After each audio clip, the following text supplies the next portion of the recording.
안녕하세요. 대원멘토 황대근입니다. 오늘 하나솔루션 함께 살펴보도록 하겠습니다. 금일 시장에서 전반적으로 신재생 에너지 종목들이 하락을 해주고 있습니다. 하나솔루션 같은 경우에는 태양광 관련된 모멘텀을 받는 종목이죠. 그리고 제가 지금 영상을 찍기 전에 CS윈드 종목을 분석을 했는데 CS윈드는 또 풍력 관련된 종목이죠. 그래서 전반적으로 신재생 에너지들이 좀 약세를 보여주고 있다라고 설명을 드릴 수 있겠는데 결국에 토론에 대한 여파가 작용이 됐지 않았나 생각을 하고 있습니다. 트럼프가 집권을 하게 될 가능성이 높아지면서 전통 에너지 산업이 다시 한번 떠오르고 그와 반대되는 신재생 에너지는 약세 모습을 보여주고 있다. 이렇게 설명을 드릴 수 있을 것 같은데 자, 이 부분에 대해서 한 번 더 전환점에 대한 어떤 포인트가 작용이 될 수 있지 않을까 생각하고 있습니다. 그래서 오늘 제가 관련된 이야기 한번 진행을 해보도록 하겠습니다.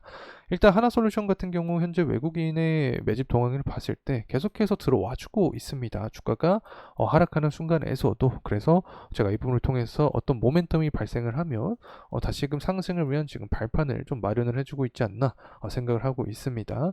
신재생 에너지 전망부터 해서 국제금융센터에서 제시한 올해 방향성, 그 유동성 관점에서 봤을 때 다시금 순풍이 불어줄 수 있을지 전반적인 이야기 진행을 해보던 시간 갖도록 하겠습니다.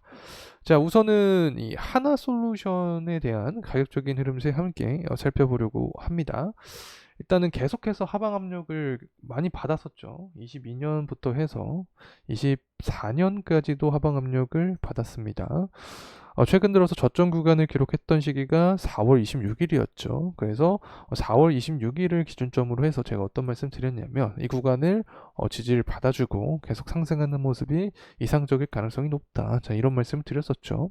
그래서 어쨌든 지금 다시금 상승하는 상승에 대한 모습을 우리가 생각을 해봐야 되는데 이러한 상승에 대한 모습은 어떻게 발현을 될 수 있을까? 결국에는 산업적인 측면, 어떤 대통령 정책에 대한 부분보다는 유동성 측면에서 살펴봐야 된다라고 좀 설명을 드릴 수 있을 것 같습니다. 그래서 이 부분은 영상 막바지에 제가 말씀을 드릴 예정에 있으니까 집중해서 시청해 주시면 감사하겠습니다.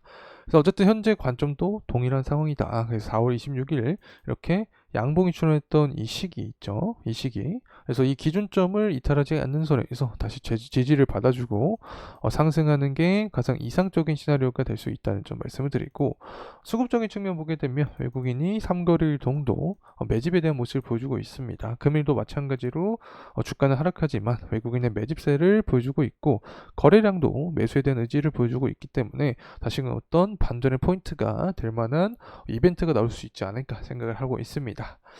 자, 어쨌든 현재 바이든이 사퇴해야 된다, 뭐 사퇴론에 대한 이야기가 굉장히 많아지고 있습니다. 그만큼 토론을 잘 못했다라고 해석을 할 수 있겠죠.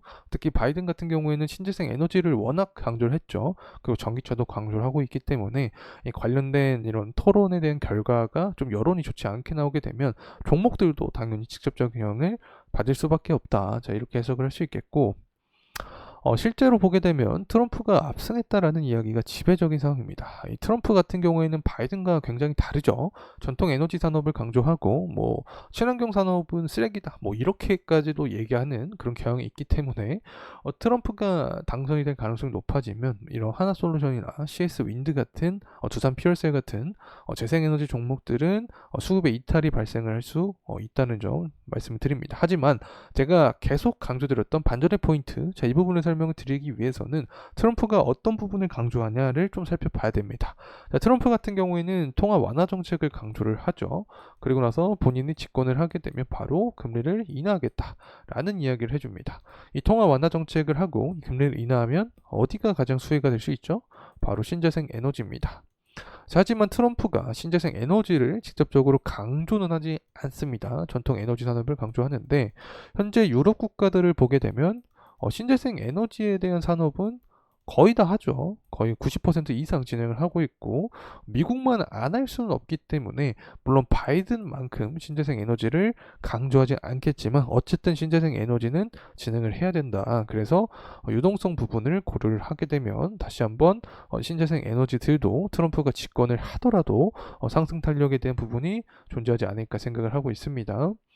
그래서 이 PC 지표가 예측치보다 예측치랑 똑같이 나왔습니다. 둔화된 모습을 어쨌든 이어가고 있기 때문에 금리 인하에 대한 기대감이 계속 작용이 되고 있고 국제금융센터에서는 연준이 연내 이후에 금리 인하 가능성도 할 전망을 하고 있다. 뭐 이런 이야기가 나와주고 있는데 잘 모르겠습니다. 개인적으로 봤을 때 2회까지는 무리일 수 있겠지만 그래도 대선을 앞두고 있고 미국을 제외하고 다른 나라들의 경제 상황은 그렇게 좋지 않은 모습을 보여주고 있기 때문에 한 번은 그래도 적어도 금리 인하를 하지 않을까 생각을 하고 있습니다. 그렇게 되면 어쨌든 신재생 에너지주가 금리 인하에 대한 대표적인 수혜주기 때문에 트럼프가 당선되는 이런 시기에서도 상승에 대한 탄력 가능성이 존재한다는 점을 좀 말씀을 드리고 싶었습니다.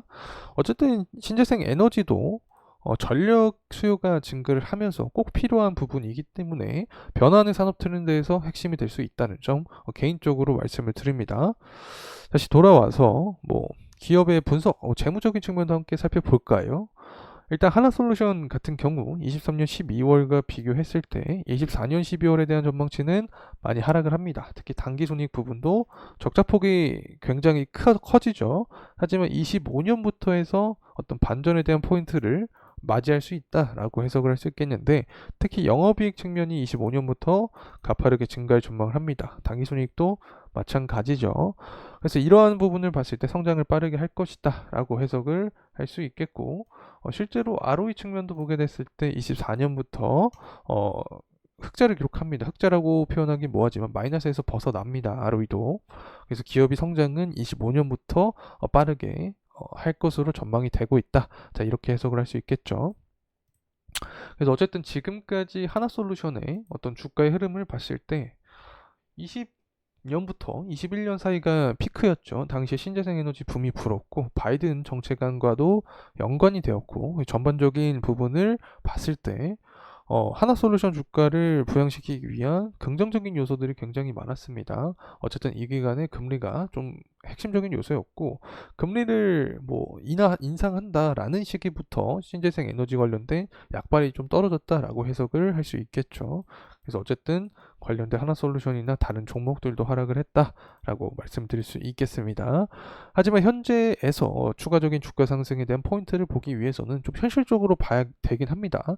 이 토론의 결과를 봤을 때 트럼프가 더 우위인 상황이죠. 그래서 이 저점 구간을 이탈하지 않는 선에서 지지를 받아주면서 상승하는 게 중요할 테고 만약에 상승을 해주면서 60일선과 이 120일선 구간을 돌파하기 위해서는 통화 완화 정책을 살펴봐야 된다. 결국에 신재생 에너지 산업을 완전히 폐지할 수는 없다. 이 부분이 지속이 된다라고 하면 유동성만 들어오게 되면 관련된 금리 인하에 대한 수혜주가 바로 신재생 에너지이기 때문에 추가적인 상승에 대한 여력은 남아있지 않을까 개인적으로 생각을 하고 있습니다.